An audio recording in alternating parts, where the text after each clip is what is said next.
President Biden spoke with Senate Minority Leader Mitch McConnell, Republican of Kentucky, on Tuesday about Supreme Court Justice Stephen Breyer's forthcoming retirement and filling the seat on the High Court. This afternoon, Leader McConnell spoke with President Biden to discuss his upcoming selection to fill Justice Breyer's seat on the Supreme Court, a spokesman for McConnell said. The leader believes the cornerstone of a nominee's judicial philosophy should be a commitment to originalism and textualism. He emphasized the importance of a nominee who believes in judicial independence and will resist all efforts by politicians to bully the court or to change the structure of the judicial system, the spokesman said. The spokesman added, rather. Biden's outreach to McConnell, with whom he cut deals during the Obama era, comes as the White House is reaching out to Republican senators with the president mulls who to nominate for Breyer's seats. Biden is expected to name his nominee by the end of the month.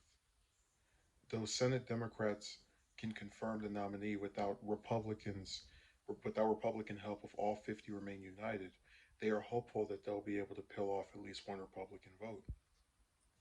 Biden also met with Senator Chuck Grassley, the top Republican in the Senate Judiciary Committee, on Tuesday, along with Dick Durbin, Susan Collins.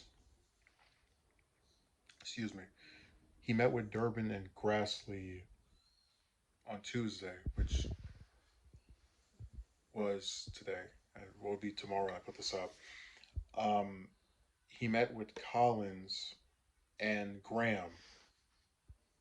He's been in touch with Collins and Graham and is expecting to speak to at the Graham is expecting to speak at the White House. Okay, and that Collins and Graham are viewed as potential yes votes for Biden's eventual nominee because they both supported former President Obama.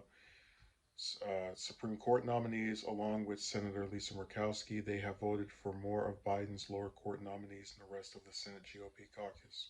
I wish stuff like that would get talked about. Every time there's some kind of specific thing with Collins and Murkowski, it gets lumped in the background. But I find a meeting like this really pointless because if you look at the record of McConnell when it comes to Democratic courts and just court picks, Supreme Court nominees. It's awful, and it's like, what is the point of meeting with someone who you already know is not going to support whoever you pick, and who is going to frame the person that you select, which he has done with previous people in the past, as being against what is this a commitment to originalism and textualism.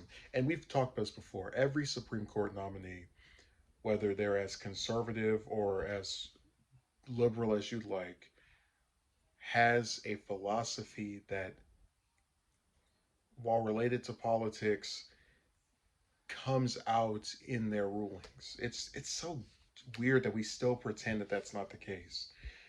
Um, there's really not much else to say here. I mean, I expect two things to happen with McConnell on this.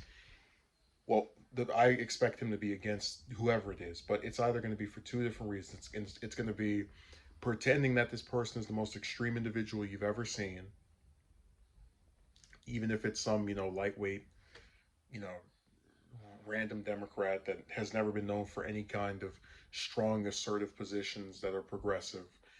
Or he's going to find some BS loophole, like the Garland thing. Oh, it's a presidential election year, and then let's not forget what Amy Coney Barrett, where it's like, oh yeah, it's a presidential election year, but it's different because we have like the House and the Senate, and you know we have the Senate and the White House, so we can break our own rules that we set up for the Democrats a couple of years ago. So it's going to be one of those two. I think it's probably just going to be whoever Biden picks. He says it's too, they don't. He doesn't believe they can keep their political views out of their rulings, like every other person that's been put on the court since it started.